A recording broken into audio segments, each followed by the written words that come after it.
should have won if it was specifically left to the question and answer.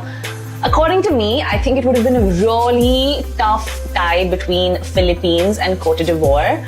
Although it depends on what the organization was looking for that year. But if it was me, I would choose Miss Philippines if I was looking for someone a lot more bubblier, a lot like who connects with the people and is very like the girl next door vibes. That's the queen I was looking for. Was trying to promote diversity, and then I would have chosen Cote d'Ivoire. Also, both of them are incredible speakers. Both of them would have been incredible spokespersons. We all know that the girl who won was Miss Mexico, and I watched this live. I was making these notes as I was watching it live, and like everybody else, I was just like, what?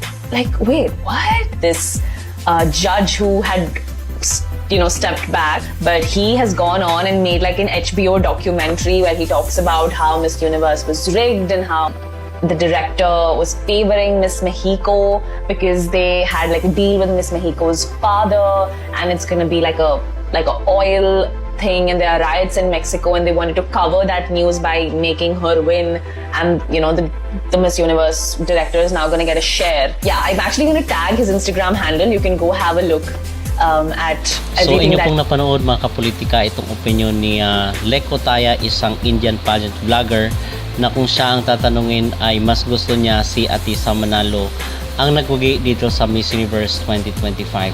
At mga kapolitika, atin rin pong palang pag-uusapan, meron kasi mga balita na kumakalat dito ngayon sa social media na baka daw ma-dethrone itong si Fatima Bush kasi meron daw nga kaso itong si Raul Rucha, which will be impacted dito sa kanyang magiging credibility at sa kanyang imahe sa Miss Universe, na mag-push sa kanya na mag-step down sa kanyang posisyon bilang Chief Executive Officer. So kung mangyayari daw yon ay baka maapektuhan itong termino ni Fatima Bush. And then ang mga balibalita ay wala daw kukoronahan dito sa mga runner-ups ng kakatapos na kompetisyon, kundi ibabalik daw doon sa 2024 na winner na si Victoria Carr. So this is unconfirmed news, pero ito yung mga kumakalat dito sa mundo ng social media. So mga kapolitika, yun po ang ating update, at ngayong araw po is yung final po ng Miss International dito na nagganap sa Japan, at tinututukan po natin ang mga pinakasariwang kaganapan kung hanggang saan ang magiging kapalaran ni Mirna Isguera dito sa nasabing kompetisyon. Pero kung ako yung tatanungin is parang hindi kasi siya yung prototype na Miss International winner. Pero abangan pa rin natin sa finals kung ano ang maging ranking ng ating pambato. Ano po ang inyong magreaksyon dito sa sinabi ni Lek Otay na kung siya ang tatanungin ay si Atisa Manalo ang deserving na maging winner ng Miss Universe 2025?